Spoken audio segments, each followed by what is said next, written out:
I hired Phyllis Diller to come in and perform for the grand opening. Yeah. And she was just, what an incredible opportunity that was to work with Phyllis Diller. She was an amazing woman, very kind, loving, compassionate soul, and funny as hell too. I mean, she was 83 at the time. Oh my gosh.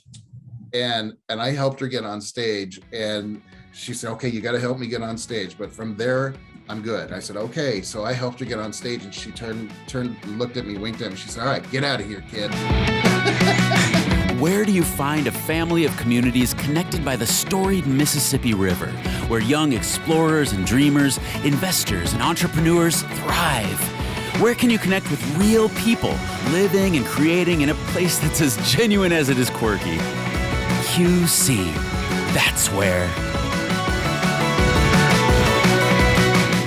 Hey, welcome back to QC That's Where. I'm Katrina, your host, and I am here today with a very creative musician. He has been in the business for nearly 40 years, performed internationally, awarded with accolades like Best Local Entertainer, Outstanding Cabaret Artist, Freddy Allen. Hi, how are ya? Hi, Katrina. I'm great. How are you? Doing well. I'm really excited to talk to you again. We actually met in the height of COVID a couple of years back. So, for those who are listening, Freddy did a really awesome at-home music show for people who were just kind of stuck in their houses for a while, and we appreciated that. It was for a local TV station. So we've got a little bit of history. COVID brought us together, and I want to hear about how things have been going since then. What have you been up to in the last couple of years? Well, thank you so much. I really appreciate you having me on here. This is a lot of fun. Just seeing you again is great. Well, let's see. COVID. Yay, COVID. That was something for all of the musicians and creative types, for everybody. You mentioned that I did the weekly live stream from home, which was, it was one of the most, it was a lifesaver for me and for my friends and fans. I think, everybody kept telling me how I was helping them, as well as other musicians who were doing the same thing. We were helping people get through a really rough time. It gave some folks the sense of normality of being able to log on Facebook and pour a drink, and I'd sit there and I'd play and sing for them. Yeah, and with a platform like Facebook Live, you can actually, you're not together, but you can talk together virtually. And it kept me, I couldn't see them. Everybody could see me, but I saw people coming up on the stream, and I was like, oh, I was talking to people I haven't seen for years. Oh, that aren't even from the Quad Cities. Yeah, all over the world. So it was really very humbling, actually, but it was really so important for my soul to be able to continue to play and perform. And I did 2 a week. I did a Sunday morning jazz brunch, which was a lot of fun. I just played and just kind of chatted with people. And then Wednesday night was Freddy's Piano Lounge Live. Yes. And that was fun. And that's where I take requests and play people's requests. And, and thank God, we were allowed to collect tips through Venmo and PayPal and all that. And how grateful I was for people's generosity and kindness. That's what paid my bills for the duration of me doing those live streams. And, as a professional musician, you perform all over the place. You perform locally, but you've also performed internationally, and that all shut down for a time. Everything shut down. Yeah. As a musician, if I don't perform, if I don't play, I don't get paid. So it was a very frightening time for all of us musicians and creatives. What was like your light at the end of the tunnel? How much can you actually find joy out of playing online and not having that in-person interaction, Yes. yes. It was hard, you know, and there was still a little a sense of sadness that I couldn't see people, you know, but it was still connecting me, and I was able to talk to them and see them, and I knew that they were watching me. And yeah, you know, if I can make anybody happy, make somebody's day, just one person's day with my happy, you know, make somebody feel better with my music, then my day is made. Totally. And you play all kinds of different genres. So let's get into kind of what your favorite, where do you come from in your background? Okay, well, yeah, I'll give you the Reader's Digest version. Okay. Right now, I mean, I'm 52 years old and I'm playing the music that I want to play. My truest passion is music of the swing era, 30s and 40s and 50s. You know, you think of anything from big band music for Glenn Miller and Tommy Dorsey on up into the Rat Pack, you know, the Frank Sinatra and Sammy Davis Jr. and Rosemary Clooney, and then, you know, you've got Ella Fitzgerald and Louis Armstrong, any of that old traditional, you know, the Great American Songbook is my greatest passion. That's what I play now. I have played every kind of music you can possibly imagine. When I first started performing, I was 13 years old and I was raised in Lake of the Ozarks, and my parents helped me finance a fancy keyboard at the time and a sound system at 13 years old. My dad made me promise. He went into debt for me, and he made me promise that I would work every weekend to pay off this keyboard and sound system. And of course I said, absolutely. So we just dove in, and he bought an old van and painted it up, and he would take me around to every honky tonk and bar and restaurant of any kind that would have me, you know, every weekend. I would play every Friday and Saturday and sometimes Sundays, and he would sit within kind of an arm's length, especially in some of these shady places in rural Missouri. And he would sit very close to make sure that I was safe and everybody was being cool. And that's what I did. And I paid off that keyboard and that sound system in about 5 years. And I worked every weekend, and I'm better for it. Yeah, starting so young. Yeah, and it just gave me an amazing head start of how crazy this industry is and how awesome it can be as well. So I played any kind of music. I played country music, of course, because, you know, when in Rome, and it was cool. Old country music, I love it. It's a part of my fabric.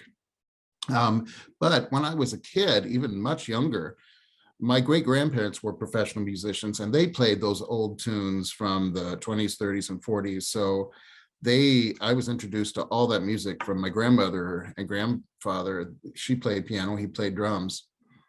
And I would go to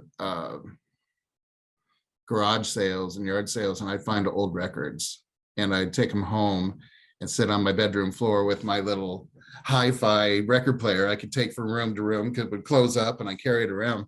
And I'd sit there and I'd listen to these great jazz musicians, Ella Fitzgerald. I had so many records of hers, and it varied. Everything from that jazz to Elvis to country music to gospel, Broadway. And I loved all music. Mm-hmm. So I studied piano, you know, as a young kid, and I started really young, and then took formal lessons, and I went on to music school in Missouri at Central Methodist University. And then in 92, after I was finished with school, I moved to St. Louis for a year, and I worked in a piano bar there for a year. And then I moved to Chicago in 1995, and I hit it hard there. I just hit the ground running. I started playing in lots of piano bars and restaurants, and I was doing a lot of musical theater at the time too, and I was music directing shows. Right out of college, I started working in New York. I was playing for Broadway auditions. Wow. I was a whippersnapper when I was young. Not so much anymore. When I got out of college, I could sight read just about anything you put in front of me. I can't do that anymore, but I could then. So that's unreal. So I got to play for Broadway auditions because people would just bring in their sheet music and put it in front of you, and I had to play it. Right. And I had to change keys sometimes. Some of these people, they just had no respect for piano players. Oh no. Yeah, like, all right, I'll follow you. It was really good for me. It was good for me. Well, in those big cities, Chicago, New York, I mean, there's a lot of competition there. You know, how'd you find your way? Oh my gosh, there were pianists around me that were just amazing. And we're talking New York. This is the, you know, the Broadway musicians were great. I lucked out on this gig. I was playing for a local, I was in New York playing for, there was a theater in Missouri called the Lyceum Theater in Arrow Rock, Missouri. And I was the music director one year. So the artistic director and I flew to New York to host auditions, equity auditions at the time. So it was just the two of us, and I was playing for our auditions, and somebody came in, and one of the pianists didn't show up for one of the big auditions from Johnson Lift, who was auditioning Phantom of the Opera at the time. And the guy came in and said, "Can we borrow your pianist?" And Michael, the artistic director, said, "Sir, we're in a lull, go ahead."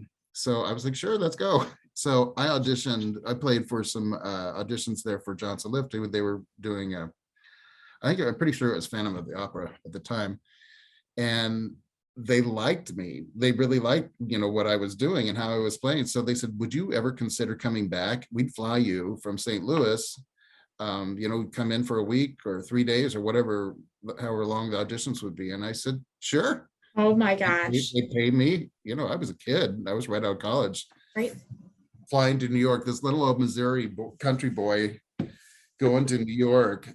It was so intimidating. I stayed on Broadway and 46th Street at this old hotel called the Edison Hotel, right in the hub of everything.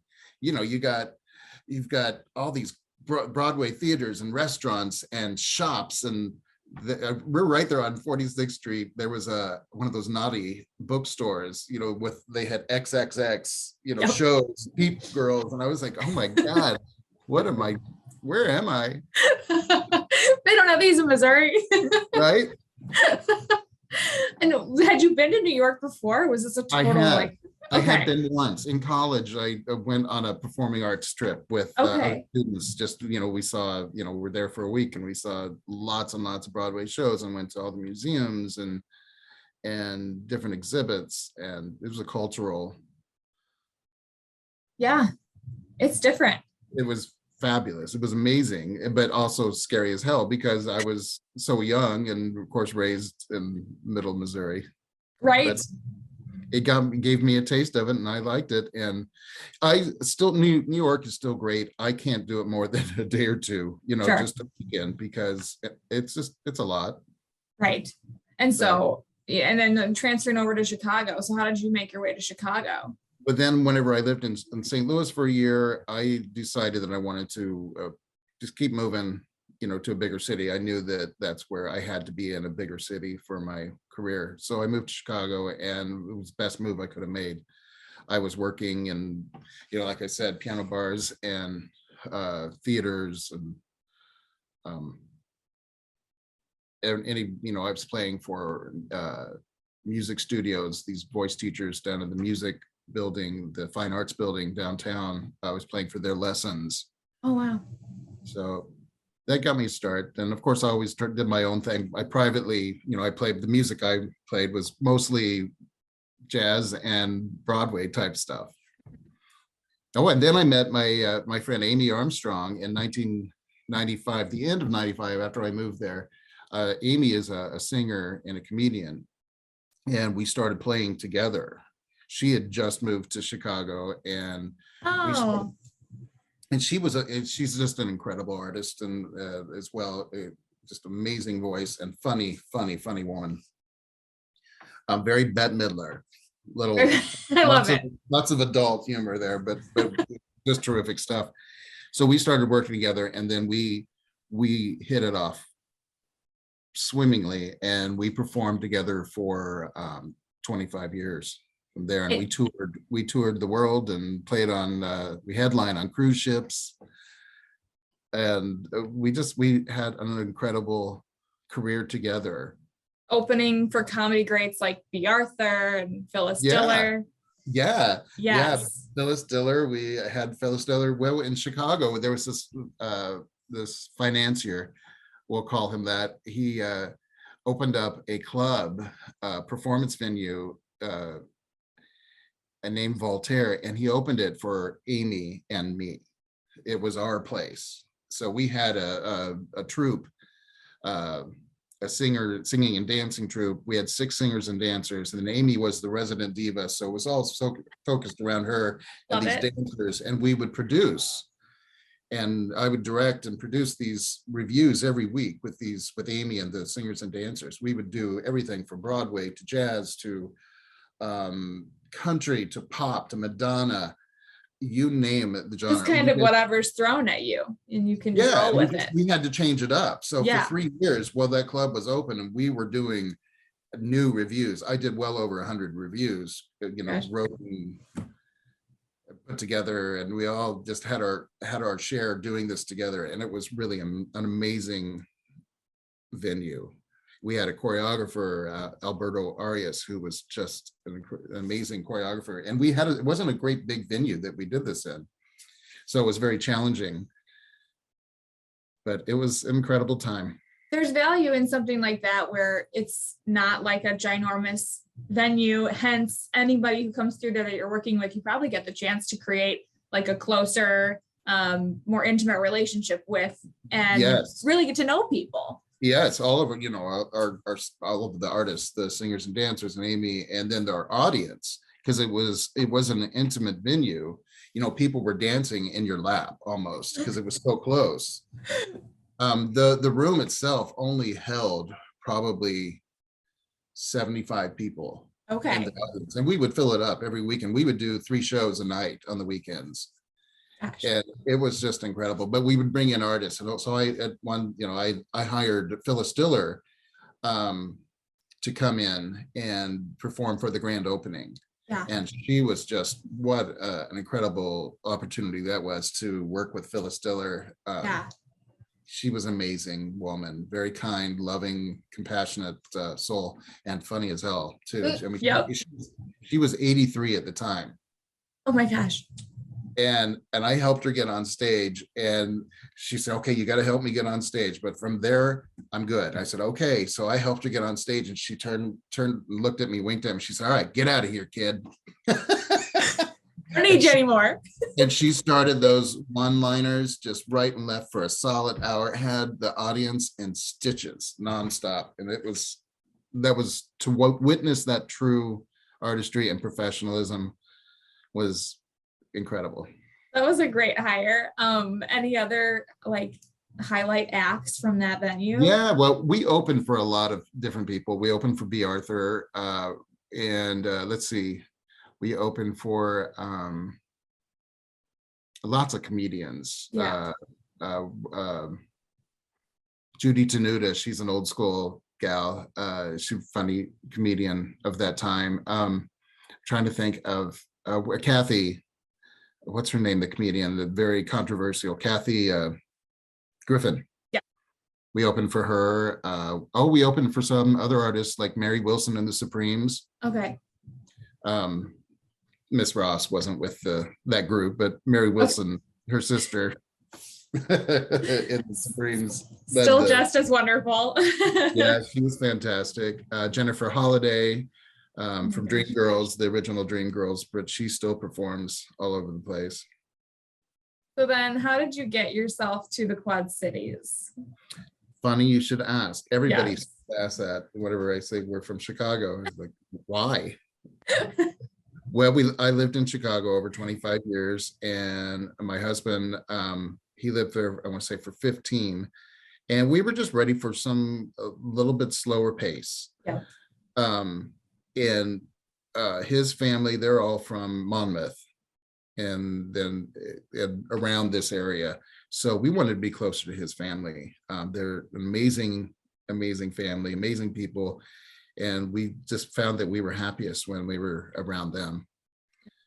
So that's why we chose the Quad Cities. It has everything that we could offer. The music scene here is amazing. And it's been a great move for us. You know, it's much slower pace and it's more affordable. It's somewhat safer as far as the crime scene. So it's working out well for us. We moved here in 2017, so it's been a little over 5 years. Okay, yeah, and so that's one thing I say about the Quad Cities, like, you know, it's got something for everyone, and there is a very robust music scene here. And the positive thing is, like, you can really get whatever genre, whatever vibe you're looking for, and you can park right outside the venue that you're going to, you know. Isn't that nice? You can drive right up to the door almost. You know, you're gonna get a table or at least a, you know, standing room. And yeah, I mean, it's just really nice because there's so many like creative, talented people like yourself who have landed here. You know, maybe they started somewhere else, or maybe they're just getting started here, but it's really a great place for people to either get their feet wet or, you know, settle down. And then we reap the benefits of living here. Yeah, I couldn't have said it better. You're absolutely right. You know, a lot of people get their start here, and then you see a lot of folks that come here in mid-career or maybe the autumn of their career and just settle in here and remain very happy here performing. Yes. So it's awesome that you're here. And I know that you, we love having, you know, the talent here and just the different, like, you know, the swing kind of genre. I mean, that's different, you know, and you're not only playing in the Quad Cities, but you have a weekly gig out in Chicago still. So you're still spreading your musical talent across the Midwest. I am. I'm putting some miles on my car, girl. Wild. It's awesome you do that. I love it. I've had this gig for 7 years and I love it, and I don't want to stop. I get to see, you know, keeps me in touch with my Chicago base, and I stay with my best friends on Wednesday nights, and then I play again on Thursday. So it's great. It's a win-win. Yep. Do you have like favorite spots out there? It's kind of like home, obviously, because you lived there for so long. Yeah. Well, my favorite club, I think my favorite club in the whole United States is in Chicago, and it's called the Green Mill, and it's an old jazz club, and it was thriving in the 30s and 40s when Al Capone was in his heyday, and there are still bullet holes in the walls from gangster. And behind the bar, there was this trap door that went down into the place where Al Capone would hang out and maybe have some parties downstairs. And then you go through these tunnels underneath Broadway Avenue or Lawrence and Broadway, and you go to the basement of another building across the street. And there are lots of crazy dark rumors about that place but it's one of those fabulous old venues that they haven't changed the decor in years, and it just looks like an old jazz dive. Yeah, rich history. You'll find some of the most amazing jazz musicians ever. Patricia Barber was in residence there for years. I don't know if she still is, but well, we're visit Quad Cities, but if you're traveling in Chicago, definitely check that out. Oh yeah. Sorry, I'm promoting other cities here. I think we have just equally as good clubs here. We are Midwest nice, and we like to, you know, tout up our neighbors. So go Chicago, and if you are in that area, definitely, that sounds awesome. I'd love to check that out myself. Oh, you should. It's cool. Yeah, I love those historic places. You know, the places that have just been kept up enough where it's not like a whole new thing, but it's still functional in today's modern world, right? Yep. So what's your favorite venue around here? Well, I have several. It's hard for me to say. I've played in some wonderful places here. I always say that kind of my home away from home, musical home away from home here is the Grape Life, which is on Elmore and Kimberly. They have live music every weekend and every genre you can imagine. And I play there once a month. It's just, I love the people. that come there. Everybody's awesome. It's an amazing venue. The owners, Diane and Kevin, are wonderful people. They're great hosts. You come in and it's just a cool vibe, very relaxing vibe. And it's a great place just to relax and enjoy some wonderful music and amazing wine. They have the best wine in the Quad Cities. It's a great place. It's definitely worth checking out. Like, and that's one thing I like about the Grape Life, and really any venue around here, but like, you know, you can sit and enjoy a musician like yourself, and then on breaks or at the end, you can actually go and have a conversation and chat about some of the stuff you heard, or, you know, whatever. Yeah, exactly. That's at the end of the day, just go in and chill and relax, have some wine and listen to music and talk to your friends. Right. And that's the Grape Life. I also play at the Crane and Pelican in LeClaire. Beautiful. Fabulous restaurant. The owner, Mandy Harvey, she knows what she's doing. She's a great person, and very professional, and puts out a great food and great atmosphere. So they have jazz on the lawns there on Thursday and Fridays, or Fridays and Saturdays. I'm not sure. I think Thursdays and Fridays. So I play Fridays. Okay. So I play there once a month as well. Yeah, it's a beautiful lawn space, because you can see, you know, it's on a hill. You can see a lot of LeClaire, and you overlook the river. Yeah. I mean, I'm facing the folks sitting on the lawn, right. but they get to look at the river.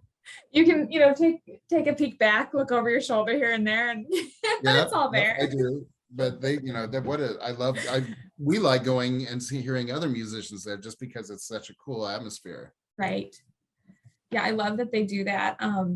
So I didn't want to gloss over your international travel. Like, I would love, could you kind of give a little bit of insight into where you've been, maybe like your favorite, the place you'd go back to? Sure. One of the earliest places that Amy and I performed at when we were touring was Copenhagen, Denmark. We were the guest entertainers for their New Year's concert with them. We played with a 60-piece orchestra. I directed the orchestra and played the piano, and then Amy sang. And it was an amazing experience. That's kind of started our international touring. That was back in the 90s. And then we really lucked out, and we hooked up with some of the LGBT cruise companies and vacation companies, and they go in, they buy ships for a week. You know, they charter ships of every size and type. Well, I've been on the biggest cruise ships on the ocean.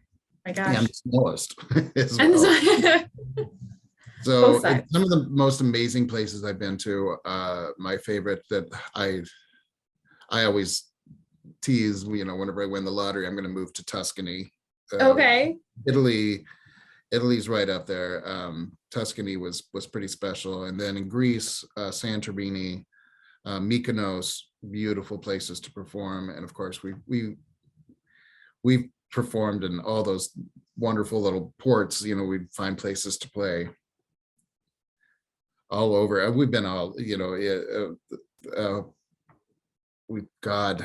Tahiti, Hawaii, Italy, Venice, Venice, Italy, Austria, Germany, Budapest, Prague.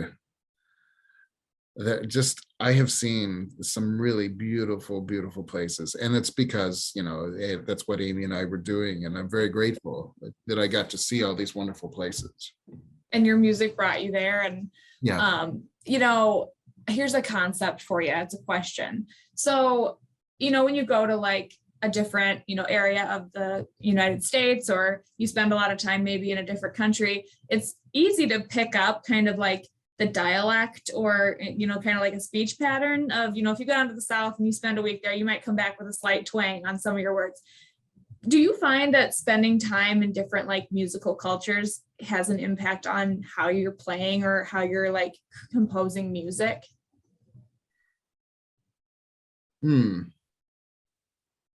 Or is it easy enough with your background to like this is my, rhythm, and this is my vibe. Yeah, I feel like I just kind of slide into it. Okay. It's like you just push a button. It's like, okay, today I'm playing jazz. Push that button and poof, Muscle memory. We're in the jazz, exactly.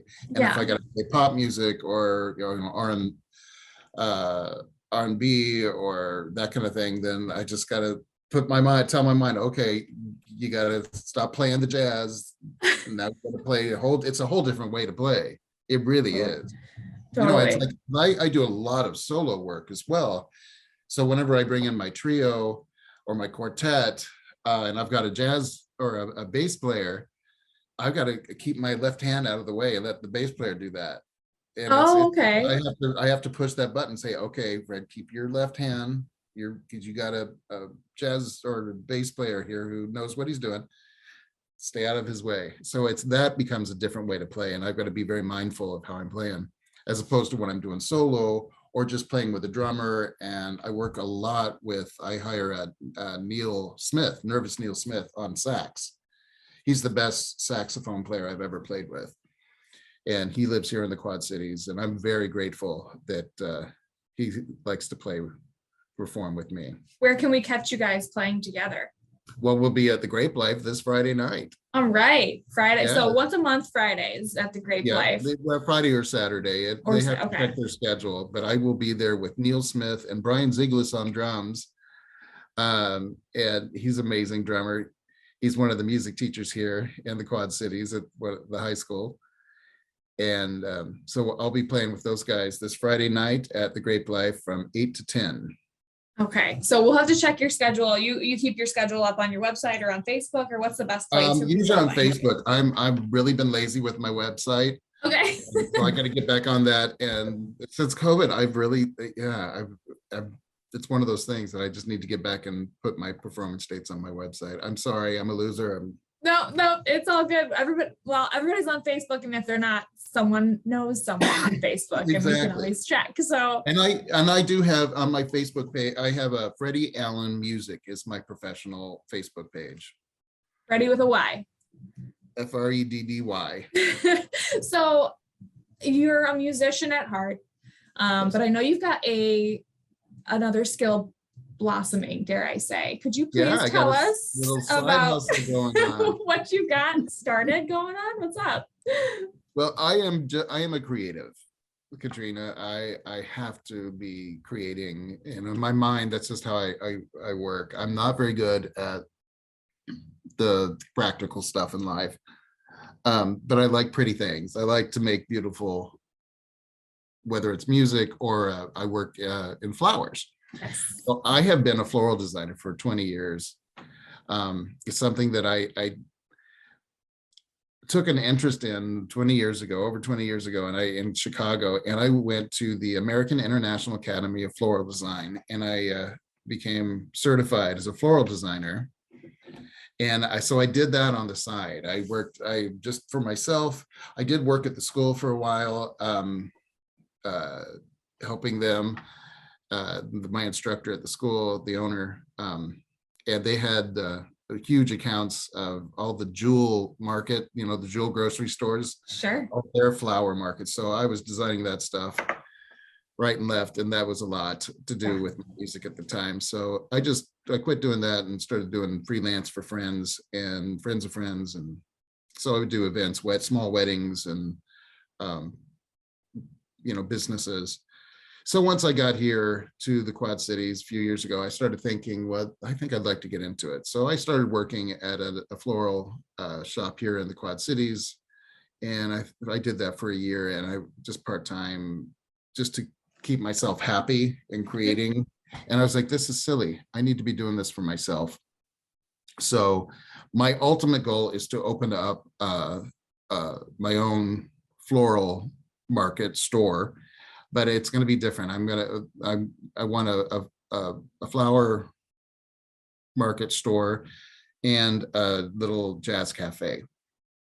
Oh my gosh, cool. People can come in and you're going to be surrounded by flowers, but you're also going to decide where there's a cafe. You can order coffee or wine or beer. And then on weekends, I'll have people playing. during the afternoons, and I just think that'd be kind of a cool concept. Love it. I'm excited. I want to go there right now. When are you? Well, I want to go there right now. I gotta figure out how I'm gonna make this happen. I'm going very slow. My business model is very slow to get this started. I'm actually pressure. I'm trying not. I'm putting more pressure on myself, but I'm working from home, and I'm going to continue working from home until I can't. I want that to be, you got to keep your overhead as low as possible. And once you rent a space and that's where, and hire people, then you're talking a lot more. So I just want to get this going and work out of my house until I can't. And I want that to be a problem, a great problem that I have to just open it and make it happen. That's so cool. I've started a company called That's Nice, flowers for every occasion. So yeah, anybody who wants, I do all kinds of flowers, you name it, what small weddings, events, birthday parties. I love sympathy work. I take a lot of pride in my funeral work. But you name it, I'll make it for you, and I'll hand deliver it. Oh my gosh, see, that's the complete package with complete service. See, that's so nice about, Tell me what you think about this. I was thinking about this concept. I was thinking about it last night. I've got a million ideas, and they just go through my head. Excuse me. So I'm thinking I want to do a show. I have in the products that I'm designing, the arrangements, I have a series called the American Songbook series. So my inspiration, each arrangement is inspired by a certain song. Like I've got a dozen roses with beautiful foxflower that I call That's Amore. Oh, wow. I've got an arrangement made of blue hydrangeas, blue roses, blue delphinium, and some beautiful greens, and I call that Rhapsody in Blue. Okay. So I want to do a show. I want to find a venue. I have one in my mind I need to reach out to that I played at, where I could do kind of like an art show, but where I put my designs, my floral designs on display. Right. Then I perform during that the songs that have inspired me to make these arrangements. I love that, because it's an all sensory experience. Not only are you hearing the music, you're seeing the visual arrangement of it and smelling it, obviously too. That's a beautiful idea. What a cool concept. Gosh, I hope that you like it. I love that. I hope you do that. And that's something that I think could be kind of an additional asset to one of the other festivals or venues we have around here. I love that. I think people will come to, what a unique idea. Cool. Yeah. Awesome. Well, thanks. I was thinking about that, and I think that could work. Music and flowers go together perfectly. I'm an improvisationalist, so playing jazz, I improvise a lot. And I do the same with flowers. There are formulas when you're picking up arrangements and designs, but you gotta, it's all about how you see it and how you express yourself through your arrangements and through your creative ideas with flowers. It's exactly the same as you're playing, if you're improvising on a jazz tune. I love that. Yeah, I love that. I think that's a great idea. Yeah, I'm excited. I'm excited Me for too. your. I'm really excited for your jazz and flower shop. I think you've got a lot coming down the pike, and I know you're still hanging on to music though, obviously. Always, yeah. What's next for you as far as any big travel plans performance wise, or anything else on the docket for the year? No big travel plans. I mentioned with Amy, we toured for 25 years, and I retired from that several years ago, just because the traveling was intense. Sure. We were traveling a lot, and I was living out of a suitcase, and I didn't want to do that anymore. And you're hauling instruments too.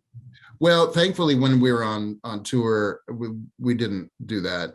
With the venues would have to provide, our writer always had that they would have to provide the instruments, the pianos, and that's really good. Yes, that was good.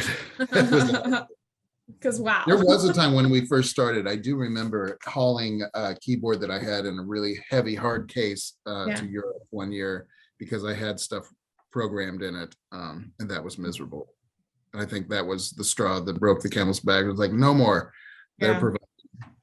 But then is it hard when you get to a place and you're like, this isn't my home keyboard, this isn't like my home piano? I played on beautiful pianos, Steinways and Busendorfers, and then I've also played on planters. And you just have to, all that they're good for is a planter. You just gotta make it work. Back of it, because it sucks. It sounds horrible. But when you're confronted with it, what are you going to do? Pitch a diva and say I won't perform? No, of course. You got to perform. You got to do it and make the best of it. Yeah. But that didn't happen nearly as often as the good moments of showing up and everything's in tune and in good shape. Yeah, well, that's good. I mean, if they're going to host you and have you, come internationally, then yes, at least something decent to play on. That's really great. So best places to find you, Facebook, and then your website eventually. Yeah. Well, you can get a little idea of me on my website. I do have some samples and things. And my website is FreddyAllenMusic.com, and my Facebook page is Freddy Allen Music as well. And then you, for the flower side of you are Freddy the Flower Guy.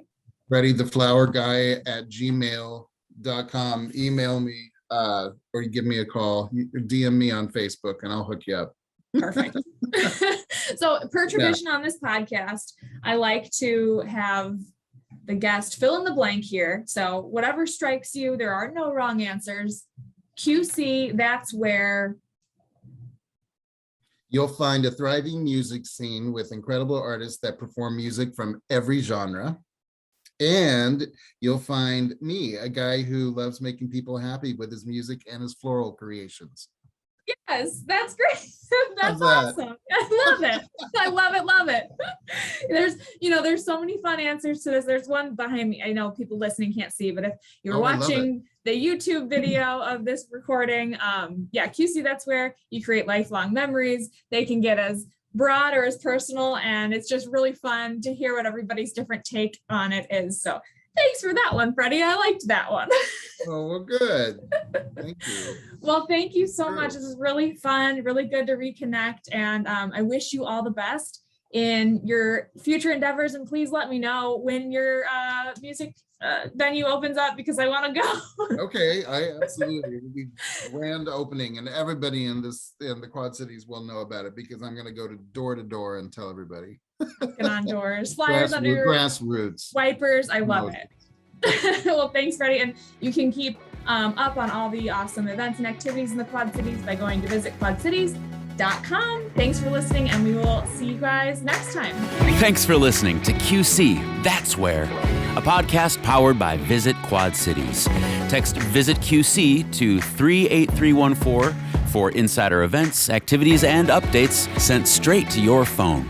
That's VISITQC, one word, to 38314. Message and data rates may apply.